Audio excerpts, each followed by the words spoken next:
bienvenidos a esta iglesia, Embajadores de Cristo de las Naciones. Les saludamos a los que están atrás de esa pantalla, ese celular. Los esperamos cualquier día de servicio que usted tenga. En la página están los horarios y le aseguro que si usted viene va a tener una palabra correcta para cada uno de ustedes que viene. Así que les bendecimos, hermanos, les bendecimos. Vamos a empezar con la clase del día de hoy y vamos a recordar un poco lo que vimos en la clase pasada. Seguimos en el periodo de Pérgamo, hermanito, donde comenzó a surgir el papado. La lucha entre la iglesia y el paganismo se estaba terminando, pero ahora con este surgimiento del papado que vimos, no se estaba terminando afuera, pero se estaban uniendo. En la iglesia estaba entrando esto. Los gobernadores, hermano, comenzaron a tener cargos en la iglesia y también cargos en el gobierno. Se estaba uniendo la iglesia y el gobierno. Mucha gente se convertía al cristianismo, pero no pasaba por las aguas, simplemente por palancas. Ya se decían cristianos y ya estaban en la iglesia. Todo esto, hermanito, perjudicó el testimonio fiel de la iglesia primitiva que hemos estado viendo, pues dio paso a una jerarquía dentro de la iglesia, dio paso a tener poder y ambición. El estar en la política los llenó de esa ambición y se olvidaron de la misión verdadera, que era predicar el nombre de nuestro Dios. Entró la doctrina de Balaam, eso es lo que vimos en la clase pasada. A la iglesia de Pérgamo entró esta doctrina. Fueron desviados de la verdad, y tal cual la palabra Balaam significa desviador del pueblo. Entonces esta doctrina entró a la iglesia primitiva. Los seguidores de esta doctrina eran creyentes que parecían cristianos por fuera, o sea, usted los veía y parecían cristianos rectos, pero por dentro satisfacían los deseos de su carne, satisfacían todos sus deseos carnales. Hoy comenzamos, hermanito, con la lección 24 y se ha titulado La iglesia en el inicio del papado, parte 2, como está aquí proyectado. Acompáñenme por favor a Hechos 20. Vamos a leer el versículo 30. Ese va a ser nuestro texto base de la clase del día de hoy. Hechos 20, versículo 30. Amén. Vamos a darle lectura todos juntos. Hechos 20, versículo 30. Y dice: y de vosotros mismos se levantarán hombres que hablen cosas perversas para arrastrar tras sí a los discípulos. Necesitamos tener siempre presente, hermano, que lo importante del cristianismo siempre va a ser eso, el seguir a nuestro Señor Jesucristo. Por eso somos cristianos, porque somos imitadores, queremos ser a su imagen y a su semejanza. El seguir a nuestro Señor Jesucristo teniendo como base toda su vida, todo lo que Él hizo en este hermoso libro que usted tiene. A ver si tiene su Biblia en la mano. Levántelo. Este es nuestro manual de vida. Aquí tenemos instrucciones a seguir. Amén. Debemos de tener presente que debemos de cumplir al pie de la letra lo que dice la palabra. Hemos sido llamados a predicar a toda criatura, en todo lugar, en todo rincón. Pero tranquilo, no nos vamos a ir ahorita al rincón más oscuro de África o a algún lugar que ni conozcamos a predicar. Empecemos por nuestro círculo cálido, por aquellos que están cerca de nosotros. Como lo vimos en clases pasadas, la iglesia predicaba uno a uno. Eso era efectivo para ellos y puede ser efectivo para nosotros predicar así. Con quien estés, en donde vayas, predica la palabra de nuestro Dios. Prediquemos la palabra de nuestro Dios y veremos que va a tener éxito. Amén. Ya que si usted quiere, pues podemos hacer una propuesta y enviamos alguna suegra de alguien a ese rincón, ¿no? Digo, es una propuesta nada más. Recordemos, hermano, que en la iglesia primitiva predicaban uno a uno, como le decía, y eso resultó efectivo. Hoy vamos a aprender, hermano, que cuando se anhela algo distinto a la salvación de las almas, a predicar la palabra de nuestro Dios y todo lo que le he mencionado, se pierde el objetivo principal y se cae en una herejía. Como sabemos, en la iglesia católica tienen a un supremo líder que se llama ¿cómo? El Papa. Hoy vamos a ver un poco acerca de él. Usted sabrá que en la iglesia católica igual no se encuentra a un pastor, se encuentra a un padre. Y este toma el nombre refiriéndose a que es un padre espiritual para los que van a la iglesia, para los que se acercan a él. Eso quiere decir que es quien los guía a la presencia de Dios, a estar más cerca de Dios. Creen que es un representante directo de nuestro Señor Jesucristo aquí en la tierra, lo cual sabemos que es una completa mentira. 1 Timoteo 2:5, no vaya, dice que solo hay un mediador entre ¿quiénes? Entre Dios y los hombres. ¿Y quién es? ¿Cómo se llama? El Señor Jesucristo. Es el único mediador. Podemos ir a Él y Él nos va a conectar a la presencia de nuestro Dios. Amén. Ellos creen que el Padre está más cerca de Dios, el de la Iglesia Católica está más cerca de Dios, por eso recurren a Él. ¿Y qué es lo que hacen? Cuando fallaron, cuando están mal, cuando están en un camino malo, van y ¿qué hacen? Como Chabelita, ¿qué hacen? Confiesan que sus pecados a una persona. ¿Verdad? Van chillando y le dicen, dice esto, Padre, y todo eso.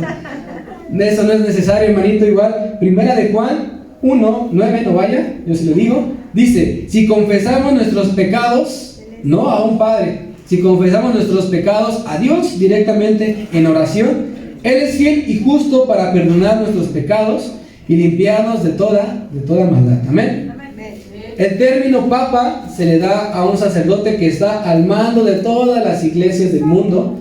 Él es el que está a cargo de todas ellas y hace referencia a que es el padre, pues, de todos ellos espiritualmente, es quien los guía, es quien les da consejos, es quien tiene ese cargo. Acompáñenme ahora sí a Mateo 23:9. ¿Podría darle lectura, de favor? Y no llaméis Padre vuestro a nadie en la tierra, porque uno es vuestro Padre, el que está en los cielos. Amén. Uno es nuestro Padre, ¿y dónde está? En los cielos. Hablando de eso en lo espiritual es nuestro Padre. Hablando en lo terrenal, tú no le dices Padre a cualquiera, ¿verdad? No vas por la calle y de repente pasa un señor y, ay, papá, ¿cómo está?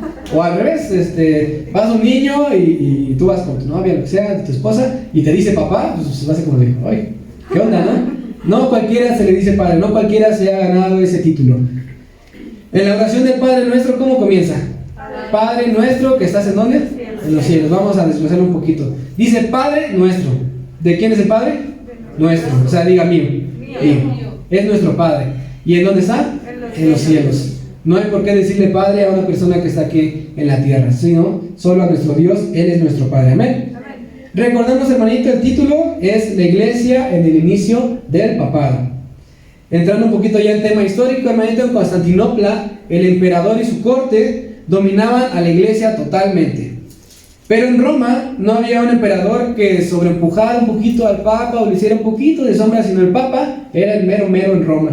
Y así surgió que por todo el occidente el obispo romano comenzara a ser considerado como la autoridad principal de la iglesia, ya que él era el mero en Roma. Se empezó a esparcir, a correr la voz, y él quedó como el mero de la iglesia. A él le rendían cuentas todos. Ahí empezó el papa.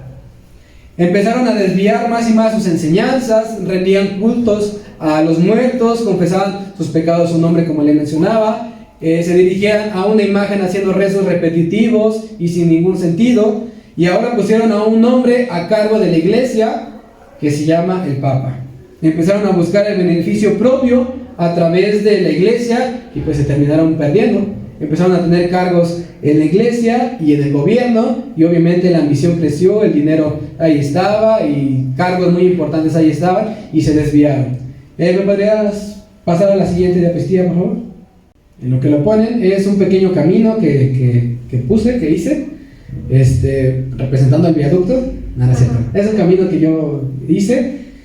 Y bueno, ahorita se les explico que lo pongan. Debido a las grandes luchas que tuvo que pasar la iglesia, toda la vida recta que debían de llevar, su vida en santidad y lucha contra el pecado, su camino que llevaban recto se empezó a desviar, se empezó a hacer curvo. La verdadera iglesia, hermano, quiero que sepa que crece siempre en línea recta, pues siempre busca la luz, siempre busca la verdad, y a pesar de todo y contra todo, ellos seguimos hasta ese momento rectos, siguiendo la sana doctrina. Eso es lo que les decía. Bueno, ahorita se lo explico.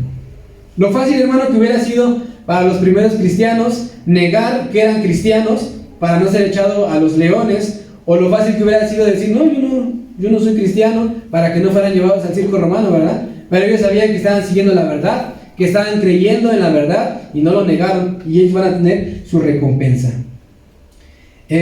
Muchos de los católicos y muchos de las personas de allá afuera piensan que el cristianismo empezó cuando Martín Lutero hizo su protesta, y eso obviamente no es verdad. Desde que el Señor Jesucristo vino aquí a la tierra, dejó la huella, y a partir de ahí, como marca aquí abajito, no se alcanza a leer, Jesucristo. Él es nuestra base, Él es nuestra simiente, Él es nuestro principio. Desde ahí empezamos a seguir el camino, y de ahí para adelante hasta que el Señor regrese. Amén.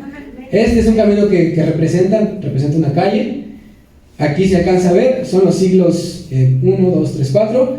Hasta donde vamos ahorita, vamos aquí, entre el siglo 6 y el siglo 7. A partir de aquí, como ven, todo va derechito. Hay algunas callecitas por ahí, chiquillas, unos callejones, no sé. No sé si se acuerdan que vimos a los gnósticos, varias ramitas, divisiones que quisieron ellos tener la razón, que era la religión correcta, que era lo correcto, pero obviamente al desviarse no encontraron un camino más y se perdieron. Entonces, con nuestro Señor Jesucristo vamos rectos y vamos hasta este siglo. Todo lo que hemos visto es de aquí para abajo. A partir de esta lección en adelante va a ser de aquí para arriba. Y como ve usted, ya se hicieron algunas desviaciones, algunos otros caminos. Usted sabe que hay muchísimas religiones y creen en muchísimas. Allá creen en López Obrador y los americanistas y todo eso, ¿no? Hay muchísimas desviaciones, pero las que se pueden marcar más en la historia de la iglesia es los católicos, los evangélicos y los ortodoxos. Por eso nada más puse algunas callecillas para no confundirlos, porque están los pentecosteses, los mormones, los budistas y todo lo que usted crea. Bueno, todo lo que usted sabe. Lutero, como usted sabe, hermanito, fue una persona estudiada que pasó por algunas religiones, experimentó de ellas, conoció y pues en ninguna le llenó, hasta que llegó al cristianismo, empezó a leer la Biblia y dijo, aquí está la verdad, aquí está lo que realmente es. Usted sabe que Lutero escribió ¿cuántas tesis? 95, así que si sabe de alguien que no ha escrito una, no es cierto, es muy difícil, ¿verdad? Escribió 95 tesis diciéndole a la iglesia que estaban mal, diciéndole esto no es así, lo correcto, la Biblia dice esto. Entonces Lutero marcó una diferencia, pero no fue el principio fue nuestro Señor Jesucristo. Sí fue importante la vida de Lutero porque alzó la voz y al alzar la voz se esparció que eso no era verdad. Bueno, le explico un poquito acerca de estas religiones que le puse aquí. Empezamos con la vida de nuestro Señor Jesucristo. A partir de ahí están los apóstoles que fueron predicando la sana doctrina. Hubo algunas desviaciones, como le mencionaba, que vimos los gnósticos, por eso lo puse, otras desviaciones más pequeñas, y vamos hasta esta parte. Los católicos y los ortodoxos eran uno mismo, pero en el año el 16 de julio de 1054 hubo una separación, por ciertas ideas distintas que ellos tenían, tanto doctrinales como de organización. Ellos no pudieron seguir juntos y ahí fue donde se separaron y cada quien tomó su camino, los católicos y los ortodoxos. Pero son muy parecidos, tienen cosas muy parecidas. ¿Podrías ponerme la siguiente diapositiva, por favor? Hice una tabla comparativa con algunos datos más como precisos, porque hay muchos que como que revuelven el pensamiento. Y miren, los ortodoxos no tienen como tal a una persona que los dirige como el Papa, tienen a un patriarca. Los católicos tienen al Papa. Los ortodoxos comparten una sola fe. Los católicos se guían basado al Papa, al jefe que tienen ellos. Los ortodoxos creen que el Espíritu Santo procede solamente del Padre. Los católicos creen que el Espíritu Santo procede del Padre y del Hijo. Los ortodoxos creen que no hay un purgatorio, que vamos a ver más adelante. Los católicos creen que hay un purgatorio. Los ortodoxos creen que la Virgen María fue en concepción, dio a luz como una persona normal, como cada uno de nosotros. Mas los católicos creen que la Virgen María fue nacida como nuestro Señor Jesucristo, concebida por el Espíritu Santo, y que no hubo pecado en ella tampoco. Los ortodoxos no creen en las imágenes, no adoran imágenes, mas los católicos lo hacen. Los ortodoxos creen en una sucesión apostólica que ya la vimos en la clase pasada, que es desde Pedro, que él fue el primer papa, y a partir de Pedro hay una sucesión ligada, que hay, ¿cómo decirlo? Desde Pedro pasó la batuta a alguien más, que fue el papa, ese pasó a otro, y está ligado siempre a esa sucesión. Y en eso concuerdan con los católicos, que el papa, que ahorita está, es la sucesión desde Pedro, que no se ha roto la cadena. ¿Amén? Entonces, ya vimos las diferencias de ellos, es muy parecido, pero tiene algunas creencias distintas. Los evangélicos, hermano, por definición, una persona evangélica es alguien que se preocupa por el Evangelio. Esto va mucho más allá de simplemente predicar una vez a la semana, predicar desde aquí, es predicar el día a día, con tu vida, predicar que Cristo está en nuestra vida, que Cristo es el centro, amén. Nosotros somos evangélicos, porque nuestro centro, ¿quién es? El Señor Jesucristo, amén. Le voy a dar algunos pequeños datos. Los ortodoxos, para que se entienda un poquito más, son tradicionales. Guardan tradiciones que están en la Biblia, tratan de seguir la línea un poquito más apegada a la Biblia. Los católicos son más liberales, ellos inventan sus propias creencias, inventan un santo en cualquier cosa, y es basado en su propia opinión, basado en el comité que ellos tienen. Y los evangélicos son creyentes verdaderos por definición, así lo encontré. No hay otra definición para evangélico. ¿Usted quiere saber quién es un creyente verdadero? Le voy a mencionar algunos puntos y usted va a decir cómo vamos en nuestra vida. Vamos a calificarnos un poco. Un creyente verdadero, hermano, es el que cree en la Trinidad del único Dios, que es Padre, Hijo y Espíritu Santo. Cree que la Biblia es la palabra de nuestro Dios, que Dios nos habla a través de este libro y que es la verdad todo lo que está en este libro. Cree que todo ser humano ha pecado y por eso existe una separación entre Dios y los hombres. Es decir, reconoce que uno es pecador. Reconocemos que somos pecadores. No desea seguir ese estilo de vida que llevamos malo e inmoral, de pecado. Necesitamos arrepentimiento. Cree que no hay nada que se pueda hacer para merecer la vida eterna por esfuerzo humano, simplemente por gracia. Cree que Jesús murió en la cruz, tomó nuestro lugar y recibió el castigo que era para cada uno de nosotros.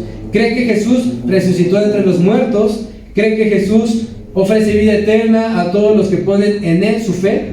Creen que el Señor Jesucristo es nuestro Salvador. Ha experimentado una nueva vida, es decir, ha pasado por el bautismo y ha marcado un antes y un después de su vida pecaminosa a la vida con nuestro Señor Jesucristo. Y la última, desea vivir en obediencia con nuestro Dios. Ese es un creyente verdadero. Vamos a calificarnos personalmente si lo estamos haciendo, si estamos creyendo eso, y vamos a seguir la sana doctrina. ¿Amén, hermano? Acompáñenme a Apocalipsis 2, versículo 12 al 17, vamos a leer. 12 al 17, vamos a leerlo alternado. Esto lo hemos leído, dice el título, mensaje a Pérgamo. Empiezo yo con el 12, dice: escribe al ángel de la iglesia en Pérgamo, el que tiene la espada aguda de dos filos, dice esto: yo conozco tus obras y dónde moras, dónde está el trono de Satanás, pero retienes mi nombre y no has negado mi fe, ni aun en los días en que Antipas, mi testigo fiel, fue muerto entre vosotros, donde mora Satanás. Dice: pero tengo unas pocas cosas contra ti, que tienes ahí a los que retienen la doctrina de Balaam, que enseña a Balac a poner tropiezo ante los hijos de Israel, a comer cosas sacrificadas a los ídolos y a cometer fornicación. 15. Y también tienes a los que retienen la doctrina de los nicolaitas, la que yo aborrezco. Por tanto, arrepiéntete, pues si no, vendré a ti pronto y pelearé contra ellos con la espada de mi boca. 17. El que tiene oído, oiga lo que el Espíritu dice a las iglesias. Al que venciere daré a comer de maná escondido, y le daré una piedrecita blanca, y en la piedrecita escrito un nombre nuevo, el cual ninguno conoce sino aquel que lo recibe. Amén. En la carta a la iglesia de Pérgamo que acabamos de leer, ya vimos la lección pasada que tenía la doctrina de Balaam. Versículo 14 dice: pero tengo unas pocas cosas contra ti, que tienes ahí a los que retienen la doctrina de Balaam, que enseña a Balac a poner tropiezo ante los hijos de Israel, a comer de cosas sacrificadas a los ídolos y a cometer ¿qué? Fornicación. Ya se nos enseñó esa doctrina en la clase pasada y aquí está claro, desviaba al pueblo de Dios. El versículo 15 dice: y también tienes a los que retienen la doctrina de los ¿qué? Nicolaitas, la que yo aborrezco. Nuestro Dios aborrece esta doctrina. La palabra, hermano, nicolaita proviene de dos palabras griegas, que es Nicolaos. Nico significa guiar y Laos significa pueblo. O sea que mi definición nicolaita es guiar al pueblo o conquistar al pueblo. En el diccionario bíblico, hermano, dice de los nicolaitas lo siguiente: grupo muy primitivo de herejes citado en el Apocalipsis. La doctrina de los Nicolaitas, la cual aborrece Dios, era la que al principio de la historia de la iglesia que ya vimos en Éfeso, quería tener el mando sobre todos los creyentes. Ahora con la entronización del papado que estamos viendo, la doctrina de los Nicolaitas ya no estaba por fuera, como en Éfeso, sino ya estaba adentro de la iglesia, aquí en Pérgamo. Reaparece grandemente por todo esto del papado que le estoy mencionando. En la iglesia de Éfeso estaba por fuera, aquí en Pérgamo ya está dentro de la iglesia esta doctrina de los Nicolaitas. Pero, ¿por qué los aborrece Dios? Bueno, vamos a verlo un poco. El apologista que vimos hace un tiempo, que se llamaba Ireneo, refiere que estos llevaban una vida basada en satisfacción de su carne. Es decir, ellos seguían los deseos de su carne, todo lo que ellos querían, lo hacían, sin importar el pecado que fuera. Cometían herejías como participar de los alimentos sacrificados a los ídolos, a los muertos, comían de ellos. Cualquiera que cometiera fornicación tenía que dejar pasar 8 días y iba a ser perdonado. O sea, ellos tenían papita, hacían cualquier pecado y decían, pues Dios me va a perdonar, voy a fornicar y en 8 días Dios me va a perdonar y lo puedo volver a hacer. No había un control en sus vidas, hermano. Ahora sabemos por qué los aborrece Dios. Porque tenían una doctrina equivocada, porque rompieron la sana doctrina que estaba en la iglesia. A lo malo lo llamaban bueno y lo bueno lo llamaban malo. ¿Qué es más fácil hacer, hermano, el pecado o lo correcto? Es más fácil pecar que hacer lo correcto. Ellos se iban por el camino fácil, se desviaron, tomaron esa curva y se fueron por el camino fácil. En estos tiempos, hermano, ya ha nacido una iglesia imperial. Esta empezó a predominar los obispos, y los obispos tuvieron derechos, privilegios y riquezas, y por lo tanto empezaron a vivir en grandes castillos, en grandes catedrales. Empezaron a ver beneficios a través de todo esto y se desviaron completamente. La iglesia ya estaba desviada. Estos fueron metiendo sus doctrinas torcidas y se empezaron a desviar cada vez más. En estos tiempos de Pérgamo, una gran parte de miembros de la iglesia descuidó la palabra y empezó la apostasía. Ayúdenme por favor a buscar Judas, versículo 17, vamos a leer hasta el 25, hermano. Hoy podemos aprender a través de esto, hermano, que Dios aborrece aquello que nos aparta de la verdad. Todo lo que nos aparta de la verdad, de su palabra, de su camino, Dios lo aborrece. Lo que nos aparta de la sana doctrina, la invitación del día de hoy que yo te hago, es que busquemos de la palabra de nuestro Dios para que nadie nos esté contando, para que nadie nos desvíe, para que nosotros sepamos cuál es lo correcto y no sigamos doctrinas que no son correctas. Debemos de retener la buena doctrina, debemos de leer la palabra de nuestro Dios para saber cuál es lo correcto y guiarnos a través de nuestro instructivo, que es la palabra de nuestro Dios. Por eso la palabra de nuestro Dios nos enseña que van a llegar falsos maestros, van a llegar falsas enseñanzas, van a llegar herejías destructoras que intentarán desviarnos del camino. Van a llegar ataques que van a tratar de desviarnos del camino, pero nosotros tenemos que mantenernos firmes. Y vamos a leer Judas 1:17 al 25, es lo que nos recomienda la palabra de nuestro Dios. Se lo leo yo, dice: pero vosotros, amados, tened memoria de las palabras que antes fueron dichas por los apóstoles de nuestro Señor Jesucristo, los que os decían: en el postrer tiempo habrá burladores que andarán según sus malos deseos. Ya vimos la doctrina de Balaam, la doctrina de los Nicolaitas, ahí estaban presentes. Estos son los que causan divisiones, los sensuales, que no tienen al Espíritu. Pero vosotros, amados, edificados ¿sobre qué? Sobre vuestra santísima fe, sobre vuestra sana doctrina, orando en el Espíritu Santo, conservaos en el amor de Dios, esperando la misericordia de nuestro Señor Jesucristo para vida eterna. Ese es nuestro regalo, ese es a lo que tenemos que aspirar a llegar, la vida eterna. Algunos que dudan, ¿qué dice? Convencerlos. Aquellos que están dudando, hermano, es nuestra labor convencerlos, predicarles, enseñarlos y guiarlos hacia ese camino recto. 23, a otros salvad, arrebatadlos de fuego, sacadlos de ahí donde están. Y de otros tened misericordia, con temor, aborreciendo a una ropa contaminada por su sangre. 24, y aquel que es poderoso para guardaros sin caída y presentarnos sin mancha delante de su gloria con gran alegría al único y sabio Dios, nuestro Señor, sea gloria y majestad, imperio y potencia, ahora y por todos los siglos. ¿Y qué dice al final? Amén. Que así sea, hermanos. Sigamos aprendiendo la palabra de nuestro Dios. Siga bendiciendo, hermanos. Es bien importante, hermano, que pongamos atención a todas estas cosas que se nos han mencionado. ¿Qué tan fácil es podernos desviar? ¿Qué tan fácil es poder cambiar algo? Y para comenzar esto quiero pedirle a Ana, a Dani, a Roberto, a Armando, a Vicky y a mi hermana Luz, si pueden pasar aquí por favor. Sin su Biblia, nada más pasen ustedes, pónganse en el orden que ustedes quieran. ¿Cuántos han jugado teléfono descompuesto? Algunos de ustedes han jugado a teléfono descompuesto. Pues vamos a jugar en esta mañana a teléfono descompuesto. Yo les voy a dar una frase, la van a transmitir entre ustedes y vamos a ver si puede llegar fiel a los oídos del último participante. Así es que permítanme tantito.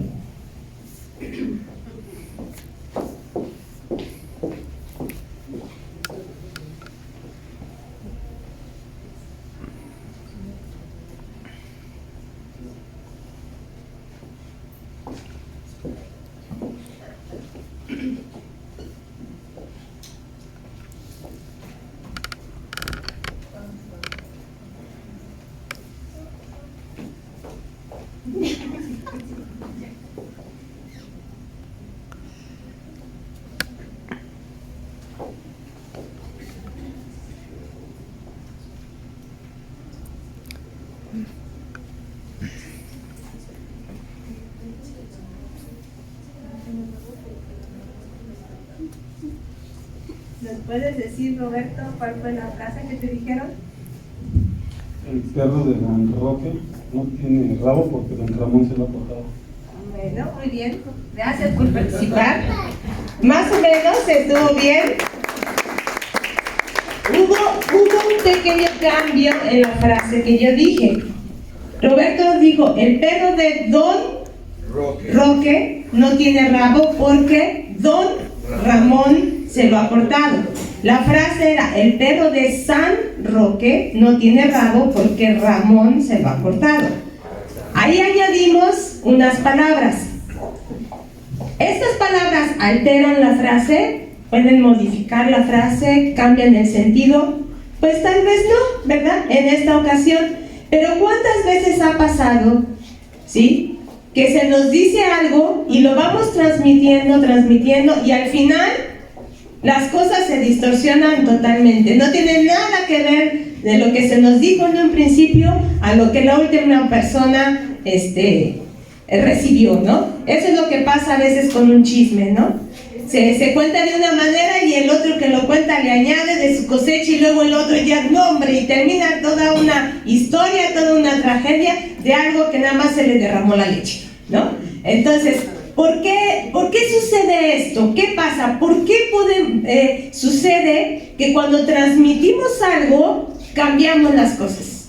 En su caso, hermana Luz, ¿usted dijo Don Roque o San Roque? Exacto.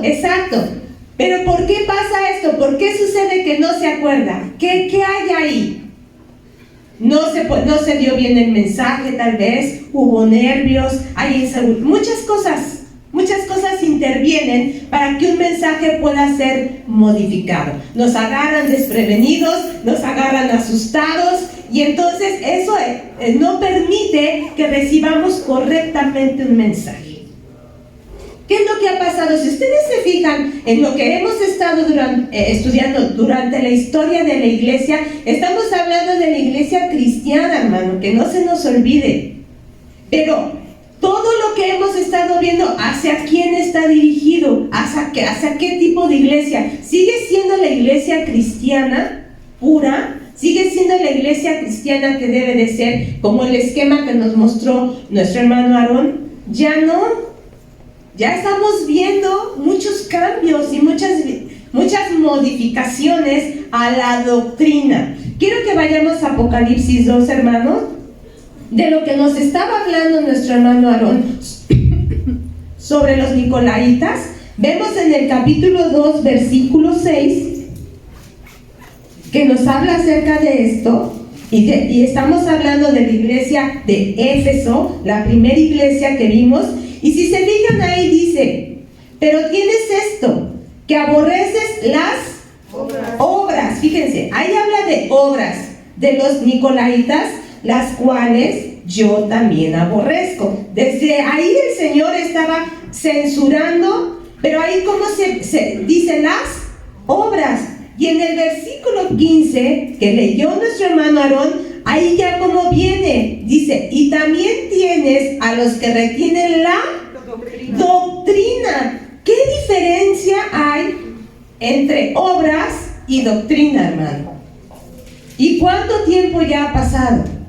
La iglesia de Éfeso es el primer siglo. Ahorita estamos estudiando qué siglo, vimos ahí en lo que nos mostró Aarón, en el siglo 6. Ya estamos en el siglo 6. Y esto de los nicolaitas empezó desde el siglo 1, hermano.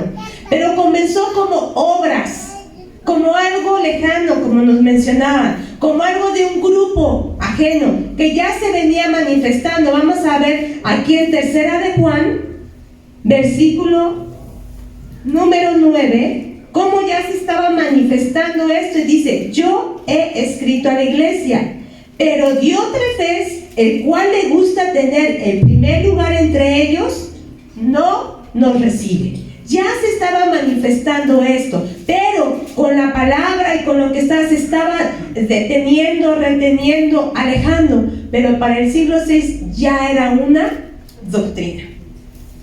Ya era una doctrina. Entonces, tenemos que tener cuidado en todo esto. Empezaron los de los papas. Y empezó toda esta doctrina, empezó a establecerse ya una situación, un sistema. Ya era un sistema, ya no era solamente una obra, ya no era solamente un hombre, ya era un sistema que se había introducido a la iglesia cristiana. Y dentro de este sistema, hermano, y de estas doctrinas, empezaron a surgir estas doctrinas fundamentales que hoy conocemos como el purgatorio y el celibato. Y cómo es que se han introducido estas ideas y cómo es que surgieron. Y para ello quiero que vayamos por favor a Hebreos, capítulo número 1. Aquí nos está hablando acerca de la obra de nuestro Señor Jesucristo. Y Él dice en la segunda parte, habiendo efectuado la purificación de nuestros pecados por medio de sí mismo. Esta es la base que vamos a estar viendo. Él purificó ¿cuántos pecados? Dos. ¿Algunos nada más? ¿Solo una parte? No, dice ahí pecados. Habla de todos. ¿Por medio de quién? De sí mismo. ¿Cómo es, hermano, que nosotros recibimos el perdón de nuestros pecados? ¿Qué tenemos que hacer para que nuestros pecados sean perdonados? Primero es el arrepentimiento. ¿Y después qué debemos de hacer? Confesarlos. Y una vez que nos hemos arrepentido y confesamos, ¿qué es otra cosa que como cristianos debemos de hacer? Bautizarnos, ¿sí? Porque el que creyere y fuere bautizado, ese será salvo. Vamos a ver qué dice Hechos 2:38, por favor. Quien lo encuentre lo lee, por favor. Si ya lo tienen antes que yo.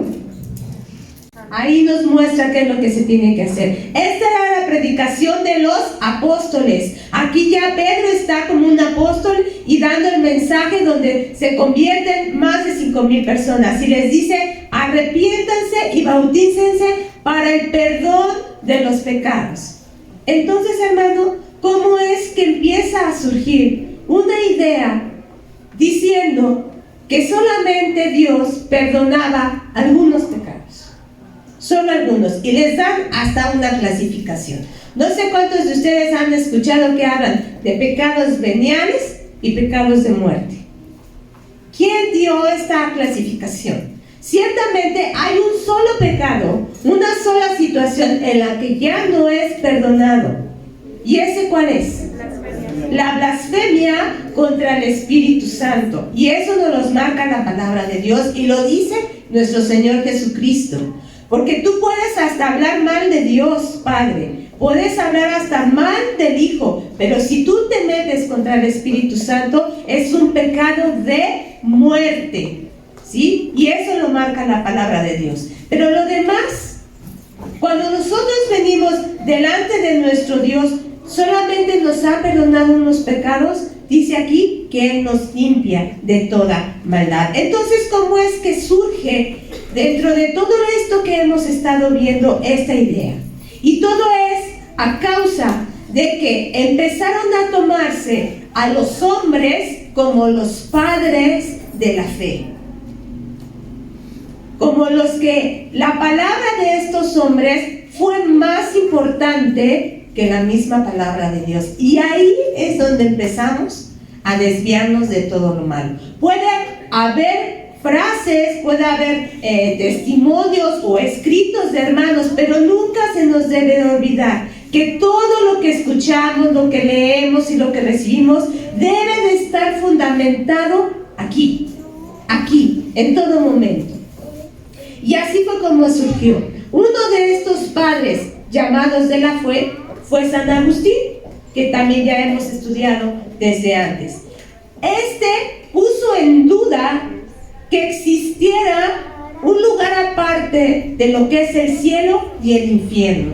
Él empezó a dudar si en realidad había un lugar intermedio entre el cielo y el infierno. Pero él lo puso en duda, no lo declaró. ¿Y de dónde fue que surgió esta idea? ¿Cómo fue que él entró en esta duda? Vamos a ver, les pido por favor que busquemos primer libro de Corintios, capítulo 3, versículos 13 al 15.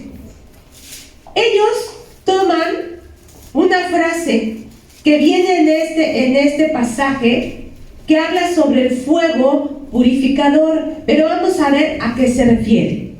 Aquí en la pantalla lo tenemos y dice así: la obra de cada uno se hará manifiesta, porque el día la declarará, pues por el fuego será revelada, y la obra de cada uno, cual sea el fuego la probará. El que sigue, por favor. Si permaneciere la obra de alguno que sobreedificó, recibirá recompensa. 15. Si la obra de alguno se quemare, él sufrirá pérdida, si bien él mismo será salvo, aunque así como por fuego. ¿De qué nos está hablando este pasaje, hermanos? ¿A qué se está refiriendo? ¿Qué obra va a ser pasada por fuego? ¿Nuestra salvación? ¿Está hablando que aquí nuestra salvación se va a perder? No, hermano. Aquí está hablando acerca de la recompensa que van a tener o que vamos a tener una vez que estemos en la presencia de Dios. Si leemos versículos antes, está hablando que sobre el fundamento que es nuestro Señor Jesucristo, sobre Él tenemos que edificar. Y habla acerca que unos van a edificar con oro, con plata, con piedras preciosas y otros con hojarasca. ¿Y esto a qué se refiere, hermano? A que nuestro camino, mientras vamos, es el trabajo que estamos haciendo cada uno de nosotros. Cuando nosotros lleguemos al cielo, las obras que hemos hecho, acuérdense que hay dos libros, el libro de la vida y el libro de las obras. Y cuando nosotros estemos delante de la presencia de nuestro Dios, va a ser abierto también ese libro de las obras, y ahí va a venir lo que nosotros hicimos por el reino. Y entonces esas obras son las que van a ser pasadas por fuego, y va a ser la recompensa que cada quien va a recibir. Eso es a lo que se refiere. No se está refiriendo a que nosotros vamos a ser pasados por fuego y a ver si llegamos a ser salvos. ¿O a eso se refiere, hermano? No, pero ellos tomaron este contexto. Veamos cómo puede ser tan fácil desviarse de esto. Vamos a ver otro pasaje que ellos tomaron. Vamos a ir a 1 de Pedro 3:19. Y en primero de Pedro 3:19, si leemos desde antes, desde el 17, por favor, Josuecito, para que entendamos el contexto, dice: porque mejor es que padezcáis haciendo el bien si la voluntad de Dios así lo requiere, que haciendo el mal. Porque también Cristo padeció una sola vez por los pecados, el justo por los injustos, para llevarnos a Dios, siendo la verdad muerto en la carne, pero vivificado en el Espíritu, en el cual también fue y predicó a los espíritus encarcelados. ¿A qué se refiere esto, hermano? Porque ellos toman esta figura de que Cristo fue y predicó a los espíritus encarcelados, que es este lugar llamado purgatorio. ¿A qué se refiere este pasaje, hermano? Y tenemos que tenerlo bien claro. Fue a ese lugar, o a dónde fue nuestro Señor Jesucristo. ¿De a qué espíritus encarcelados se refiere? Vamos a ver el versículo que sigue, por favor, el 3:20. Ahí nos los explica. Los que, ¿qué dice? En otro tiempo desobedecieron, cuando una vez esperaba la paciencia de Dios en los días ¿de quién? De Noé, mientras se preparaba el arca, en el cual pocas personas, es decir, 8, fueron salvas por agua. ¿A quiénes les predicó nuestro Señor Jesucristo? A los de esta generación. ¿Por qué? Porque ¿cuántas personas solamente se salvaron en ese momento? 8. ¿Y en qué momento fue que nuestro Señor Jesucristo fue a predicar? Cuando Él estuvo 3 días en el Seol. En ese momento, nuestro Señor Jesucristo fue y predicó, pero a esta generación les dio la oportunidad de salvación, porque solamente 8 personas se habían salvado. Pero no quiere decir que nuestro Señor Jesucristo va y saca a las personas de un lugar llamado purgatorio. Entonces, ¿cómo fue que surgió esta idea, hermano? Ellos desviaron todo este tipo de cosas. ¿Y qué es el purgatorio? ¿Quién sabe de ustedes qué es el purgatorio? ¿Sí? ¿Y cómo fue que surgió esta idea? Porque Agustín dudó y dijo, a lo mejor hay un lugar. Pero el problema no fue eso, sino que vino después de él otro hombre llamado Gregorio, conocido como el Grande, que fue obispo de Roma en los años 590, y él tomó a San Agustín como su maestro, como su mentor. Y cuando él llega a ser obispo, él ya no duda, él ya dice, existe el purgatorio. Y entonces empieza a desarrollar la idea del purgatorio. Este cuate Gregorio fue el que instaló lo que hoy conocemos realmente el pensamiento católico. A partir del año 606 después de Cristo es cuando prácticamente surge ya la Iglesia Católica. ¿Por qué? Porque él empezó a tomar y aceptó todas las ideas, todas las ideologías, las leyendas, los mitos, las imágenes. Él fue el que aceptó todo. Y prácticamente él fue el que empezó a hacer esto. Entonces, lo que para San Agustín era una duda, él ya fue una certeza. Él dijo, no, existe el purgatorio. ¿Por qué? Dice, él dedicó su atención a cómo hemos de ofrecer la satisfacción, fíjense nada más, satisfacción por los pecados cometidos. Esta satisfacción, según él, se ofrece mediante la penitencia, que consiste en 3 fases: la contrición, la confesión y la pena o castigo. Y a estas 3 fases se le añade la absolución sacerdotal, que confirma el perdón. Entonces, ¿cuántos de nosotros que anduvimos anteriormente sin conocer de Cristo, llegábamos y hacíamos este ritual?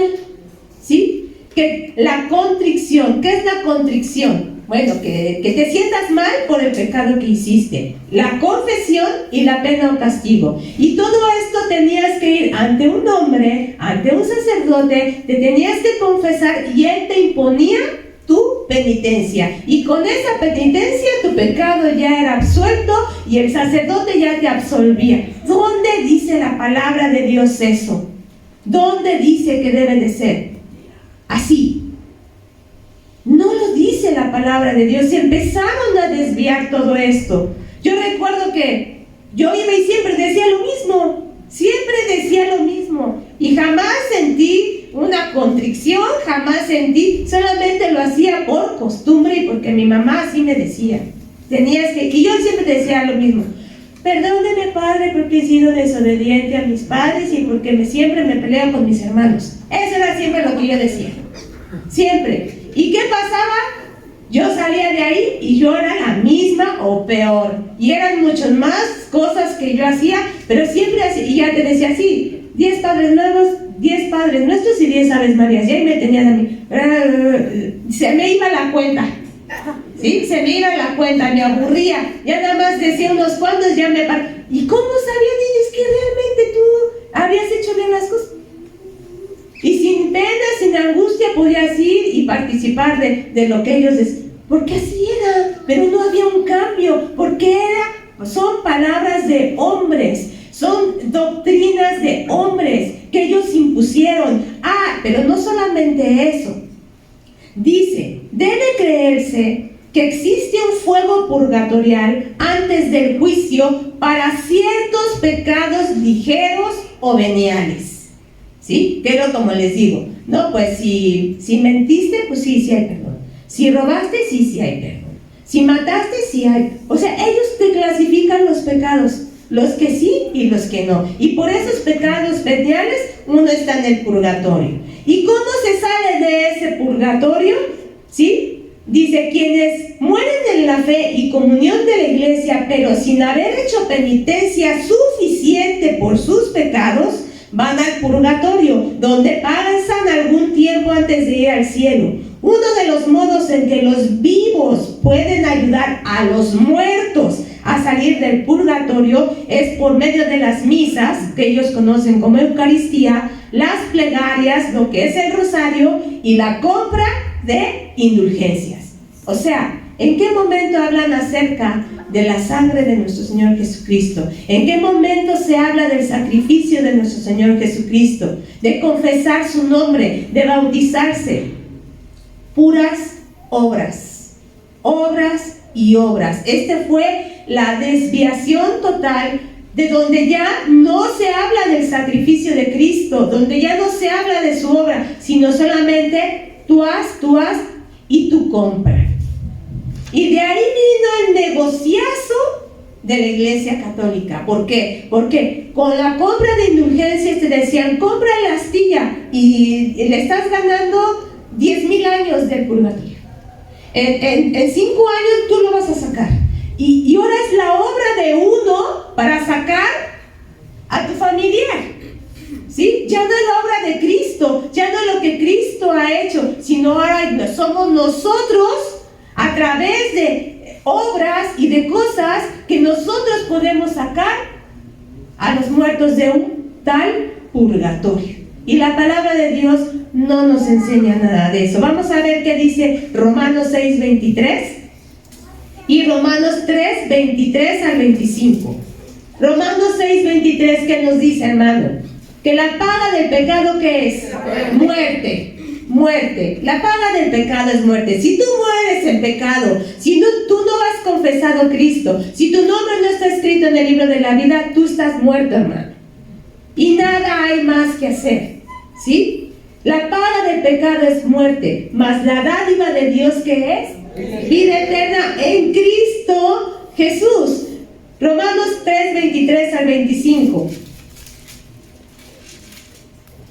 Por cuanto todos pecaron, están destituidos de la gloria de Dios. 24. Siendo justificados, ¿cómo? Gratuitamente por su gracia, mediante la redención que es en Cristo Jesús, a quien Dios puso como propiciación por medio de la fe en su sangre, para manifestar su justicia a causa de haber pasado por alto en su paciencia los pecados pasados. Esto es gratuito. No tienes que comprar, lo único que tienes que hacer, que dice que un corazón que contrito y humillado Él no desprecia. Si tú vienes sinceramente delante de Él te da el perdón de tus pecados. Ya no vamos a ir a Colosenses 2, del 12 al 15, solamente para que esté anotando, pero ahí dice que él, ¿qué hizo con esos pecados? ¿Los clavó en dónde? Y anuló, canceló la deuda, canceló todos los pecados. Y él no los anda recordando, hermano. Él te anda diciendo, acuérdate que tú, cuando Dios viene y te dice, acuérdate arrepentir, no, esto se hace una sola vez. Si tú vienes y pides el perdón de tu pecado, es para que no vuelvas a cometerlo, es para que tú tengas un verdadero arrepentimiento, un verdadero cambio, hermano. Pero aquí, estos hombres nicolaitas, imponiendo sus ideas, no, ellos ya le hicieron una ley que permanece hasta el día de hoy en esta situación. Y otra de las cosas que también, doctrina que se introdujo en este tiempo, fue el celibato. ¿Y qué es el celibato, hermano? ¿Qué conocemos como el celibato? Abstenerse de tener relaciones. Abstenerse de tener relaciones sexuales, llevar una vida virginal, no tener relaciones sexuales. Dice aquí que es una dedicación total de la persona al servicio de Dios y a la comunidad. ¿Qué mal hay en esto, hermano? Una dedicación, ¿está mal hacerlo? Si yo me quiero dedicar totalmente a Dios, ¿está mal que yo lo haga?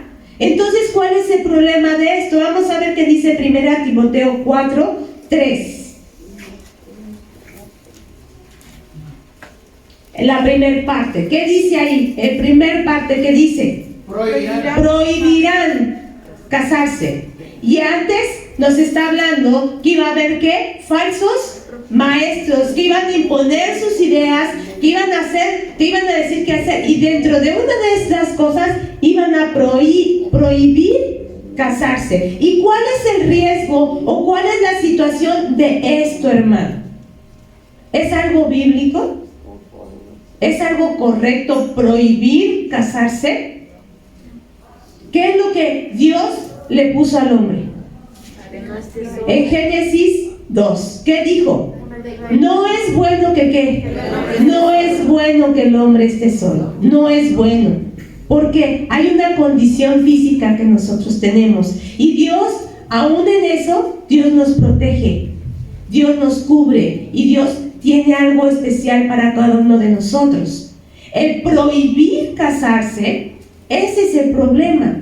Si tú te quieres dedicar, está bien. Pero también la palabra de Dios marca que no todos tienen la capacidad de tenerlo. Ahí en 1 Corintios, ya no lo vamos a ver por cuestión de tiempo, solamente se los menciono, del capítulo 7, del versículo 7 al 9, el apóstol Pablo está hablando de un don que Dios da. Y ese don se llama el don de continencia. Y ese don dice que él lo tenía. Dice, yo tengo ese don, pero no a todos nos es dado. Si no tienes ese don, mejor cásate, ¿sí? ¿Por qué? Porque corres el riesgo. Y él habla y dice y da una frase para que no se estén, ¿qué? Quemando. Porque nuestra condición humana, ¿sí? Tiene eso. Y entonces Dios pone, y él fue el que dijo, no es bueno que el hombre esté solo. Y él es el que instituye el matrimonio, es el que instituye esto. ¿Por qué? Para protección de unos con otros. Al prohibir casarse, estos lo que están provocando es que esta cobertura no esté sobre el hombre. ¿Y cuántas cosas ha traído esto? ¿Cuántas consecuencias ha traído esto? ¿Sí? No es una situación que solamente suceda en la Iglesia Católica. Puede pasar en cualquier lado, pero la incidencia de pederastía, de homosexualismo, de fornicación dentro de lo que son los sacerdotes y las monjas es altísimo, hermano. Se encontró que entre los conventos, de este lado estaba el convento de las monjas, de este lado el convento de los hombres. Cuando ellos hicieron recorridos por estos monasterios históricos, ¿saben qué se encontraron, hermano? Había túneles que conectaban entre los monasterios y encontraron fetos. ¿Sí? ¿Por qué? Porque esta condición no todos la pueden tener.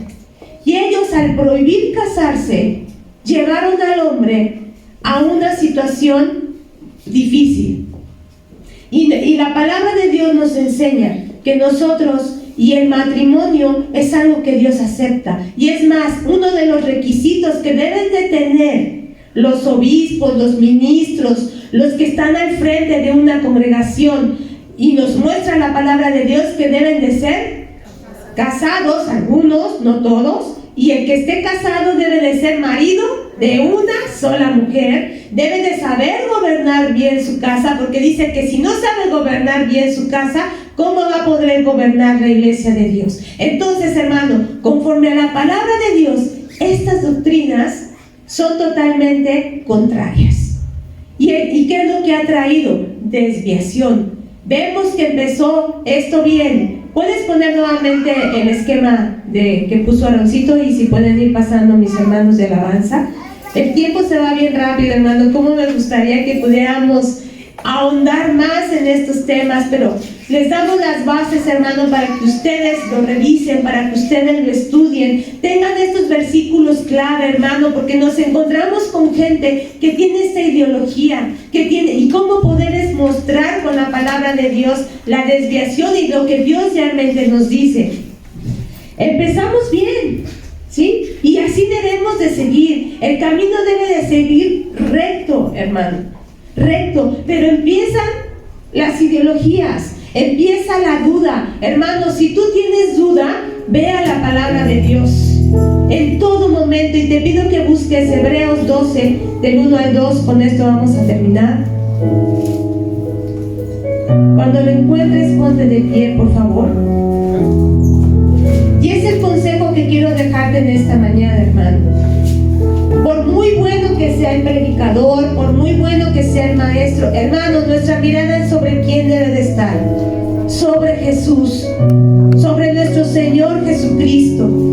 No importa, no llamemos mi padre. Hemos visto que es un error que hablemos de padres como de espirituales. Es que Él es mi padre espiritual. No, Él fue el que Dios usó para que tú entraras, pero nuestro camino es Cristo. Él es el camino, es el que debemos de seguir en todo momento. Y vamos a leer Hebreos 12, 1 y 2 juntos, hermanos. Dice: por tanto, nosotros también, teniendo en el error nuestro tan grande nube de testigos, despojémonos de todo peso y del pecado que nos asedia, y corramos con paciencia la carrera que tenemos por delante, puestos los ojos en Jesús, el autor y consumador de la fe, el cual, por el gozo puesto delante de Él, sufrió la cruz, menospreciando el oprobio, y se sentó a la diestra del trono de Dios. ¿En quién deben de estar nuestros ojos, hermano? En nuestro Señor Jesucristo, en todo momento, hermano, en toda circunstancia. Siempre trae tu Biblia, siempre corrobora que lo que se te enseña esté en la palabra de Dios. No seamos altivos, no es para contender, es para la certeza, es para que no nos desviemos, es para que en todo momento enseñemos la sana doctrina, hermano, y no nos dejemos convencer por cualquier cosa, por muy bonito que se escuche, hermano. No nos dejemos desviar por emociones, dejémonos desviar por el Espíritu Santo, por lo que nos muestra el Espíritu Santo, el fruto que hay después de que tú has recibido la palabra. Eso es clave. ¿Cuál es el fruto? ¿A dónde te lleva? ¿Al arrepentimiento o a seguir a los hombres? Como veríamos en el primer versículo que nos mostraron, van a buscar seguidores de sí mismos. No, hermano, aquí estamos para seguir a Cristo y llevar todo pensamiento cautivo